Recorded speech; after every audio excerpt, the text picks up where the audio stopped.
Hello, my loves. I'm Maggie Wright with Method Real Estate Advisors. Today, we're going to do our second part of our home inspection series.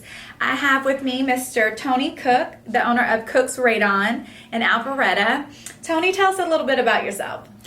Well, we've been in the radon business for over 14 years.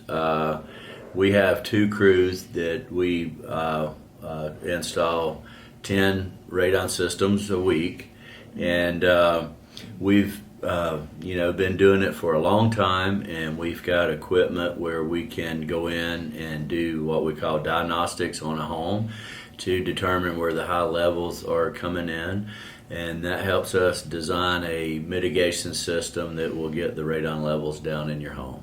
So, me knowing a little about radon and you knowing a whole lot, tell me a little bit about radon, as I know nothing. What is radon?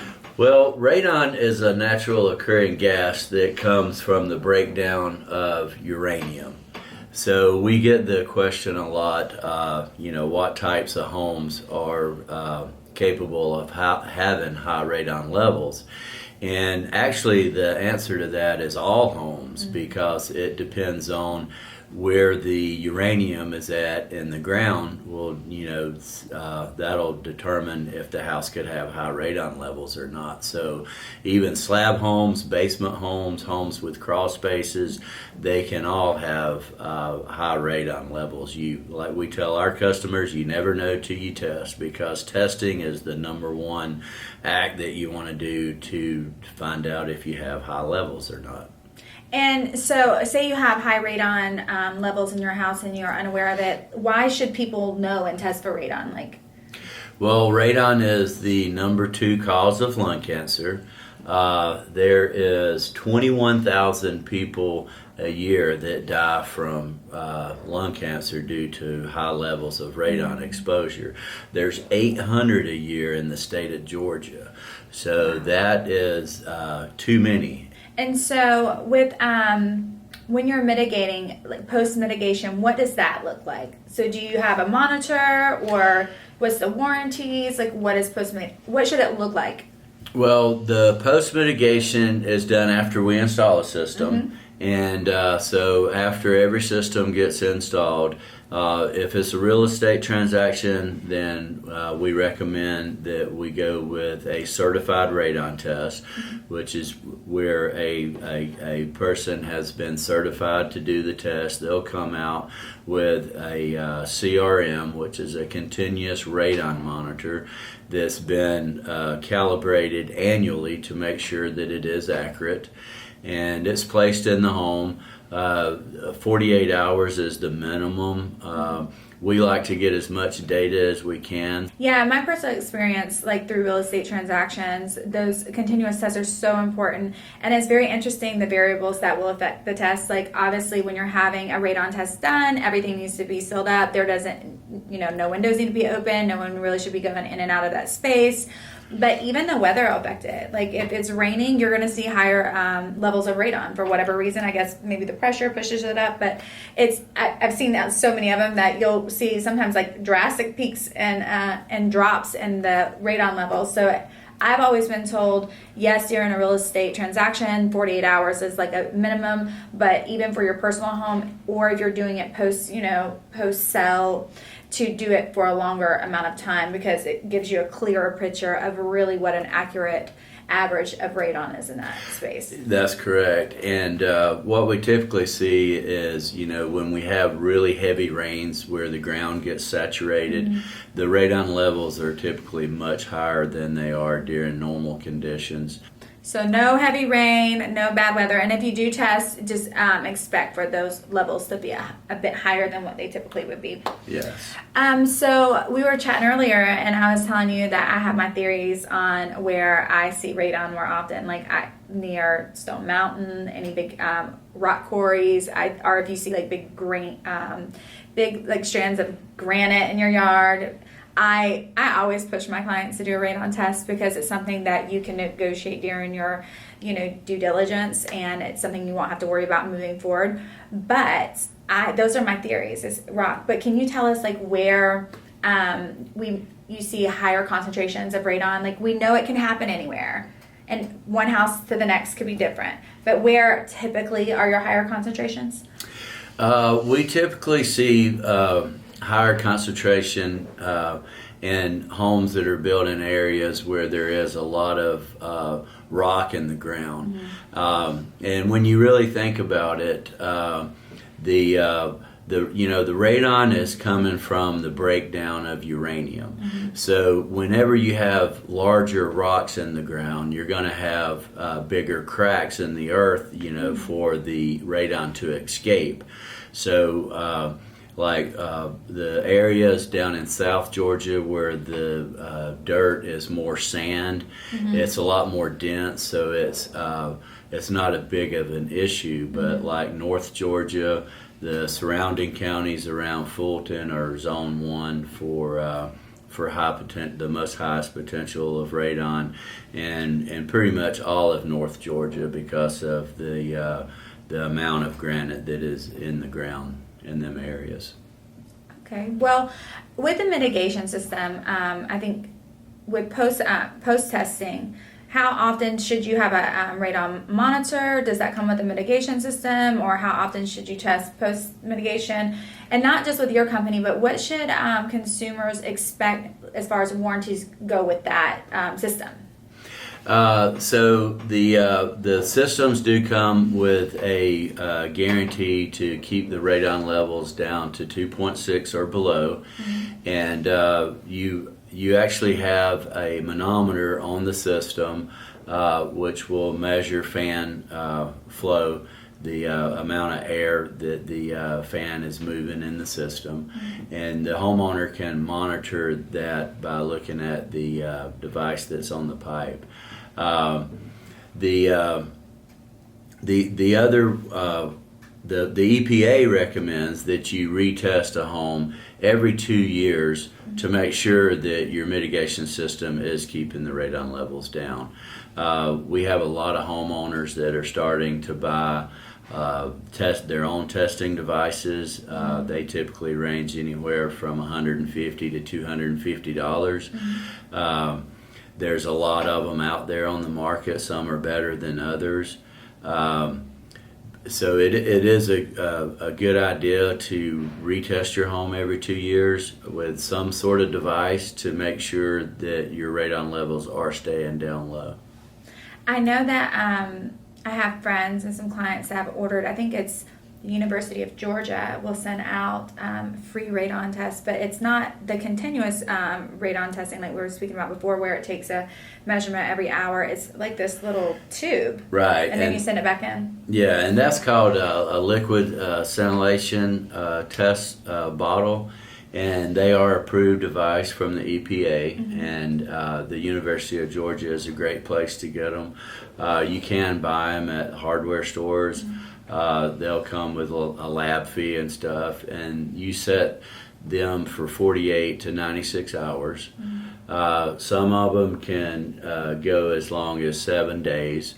And then there's what we recommend a lot is after you have a mitigation installed is to go with alpha track detector, because you can place them up to 91 days up to a year. So the minimum is 91 days and then up to a year. So then you're able to see what your exposure level is over a year's time. That's a really cool tool. I've seen some, and again, people will sell anything. Like some things are better than others. What do you suggest about the ones that show a number, a constant number? Are those typically pretty accurate or no?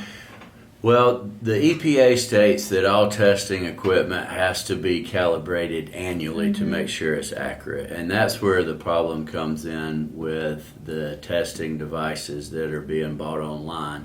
Because once they're over a year old, it's very expensive to have your equipment calibrated. We send all of ours in, and it's anywhere from $300 to $350. But the equipment we use costs in the thousands. So the equipment that's sold online that homeowners are buying, they range anywhere from 150 to 250. So you're better off to just buy another one instead of trying to get it calibrated. Okay. Well, and I can tell you from experience, I hear this very often in new construction, and it's like my number one myth buster where I will send all the links to the agents, the on-site agents, is a lot of people believe that you can't have radon on a slab. Like radon's only in basement homes. Right, and we hear that a lot too as well. Radon can be in slab homes, crawl space homes. It really depends on where is the uranium in the ground. Mm-hmm. What causes radon to come into homes is the negative pressure that the home has. So it creates a vacuum. Right. And our building codes nowadays are getting more and more strict with energy efficiency. Mm-hmm. So our houses are being wrapped with house wrap. Mm-hmm. All of our windows are as best as they've ever been. The energy cost of big homes nowadays is as low as it's ever been. The downside to it is it's causing a negative pressure, which is pulling radon into the home if there's radon in the ground. So, by having real nice big homes with cheap energy bills is nice, but it also causes a problem with radon if there's uranium in the ground. But the beautiful thing is you can get a mitigation system and your home can be safe to breathe and energy efficient, right? Exactly.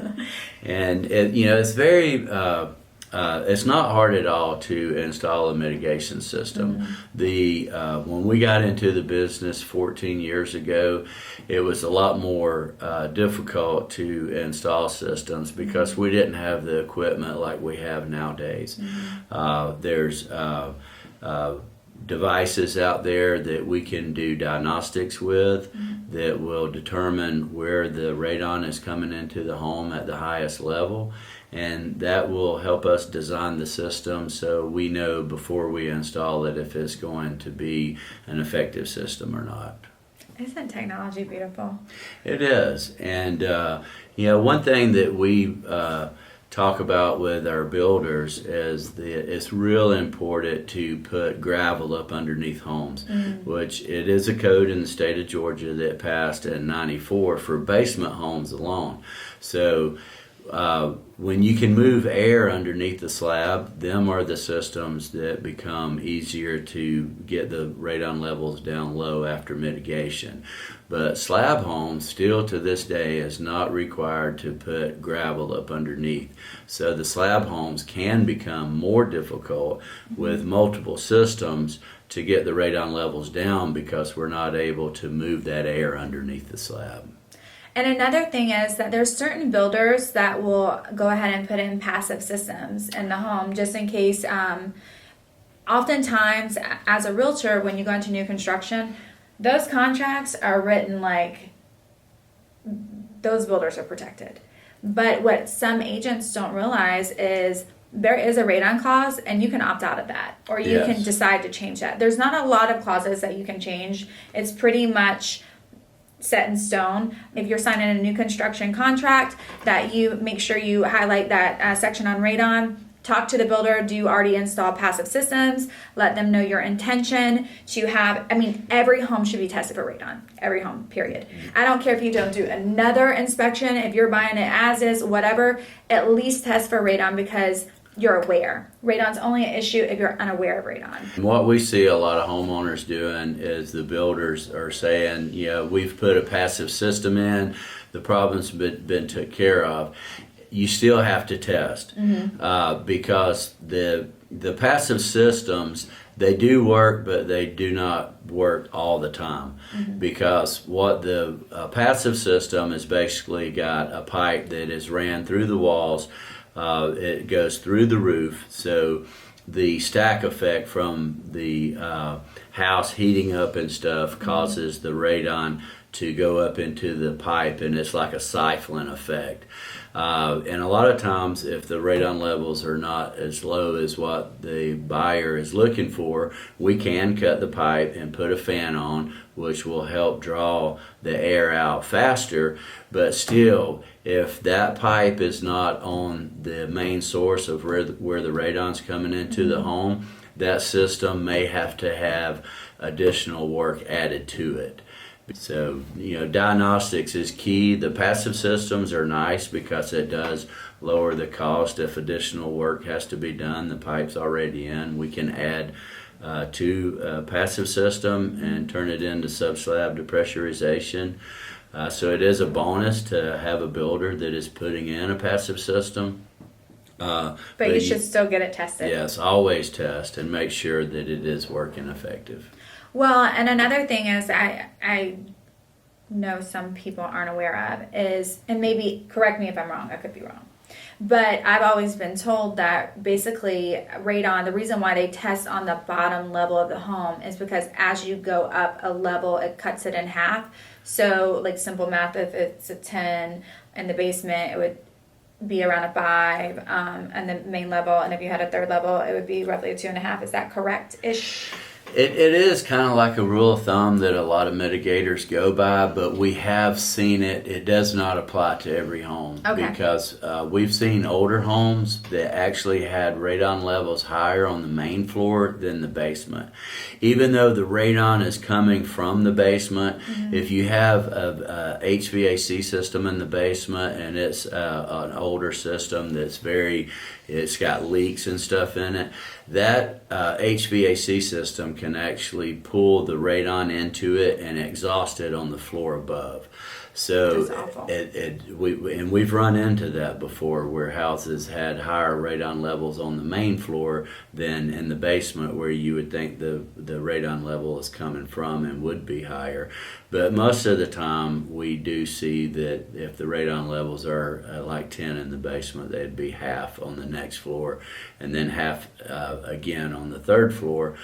And why that is because there's more the radon level is being diluted with the fresh air that's in the house. It's more activity. Right. You're running typically on your main floor. You're running your HVAC, like you're in above. You're in and out. The windows are open. People are opening the doors, so there's just more circulation naturally. Right. Right? Yes. I'm like, right? Yes, Okay. that is right.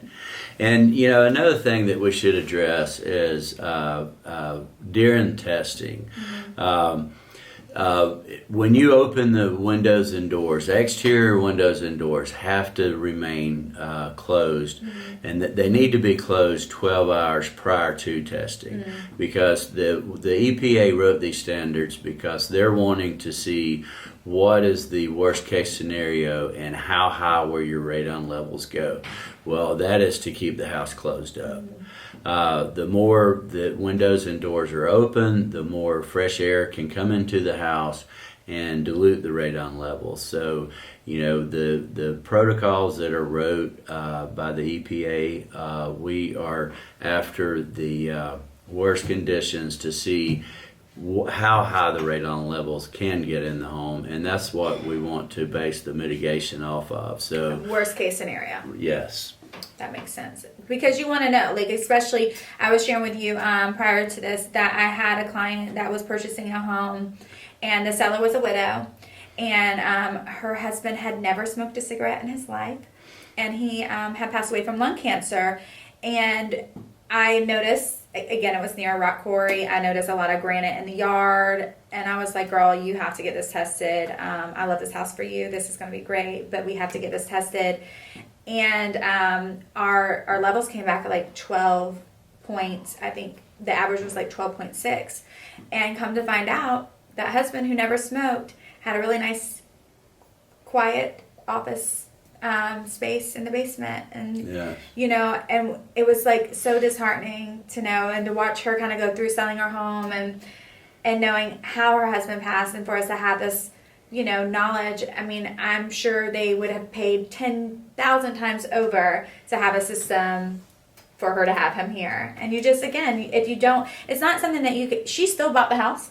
We got a good mitigation system put in there. She had a crawl space, so we had it encapsulated. She was really good about monitoring it, and the level stayed very low with the mitigation system. Since then, she sold the house. They were good with it. Transferable warranty on that mitigation system.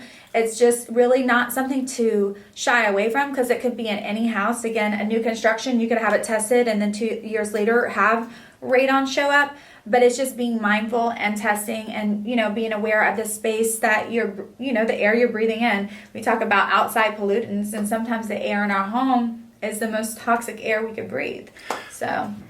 So part of this inspection series is about talking to the experts, because we know, like in the state of Georgia, inspectors aren't necessarily regulated to a standard. So as a radon specialist, where would you send people to get information on radon, on qualified contractors to mitigate radon? Like where would your go-to spot be?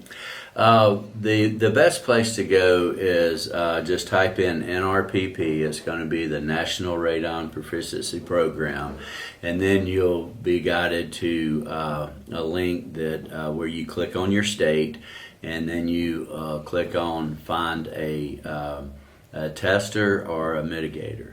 And we highly recommend that you make sure that the person that you're using is licensed. Even though Georgia is not a regulated state, the problem that we see is a lot of home inspectors are doing tests and they're not following the EPA protocol. Well, Tony, I have learned so much just from this little bit of time we've been together, and I just want to thank you so much for coming and sharing your expertise and your knowledge.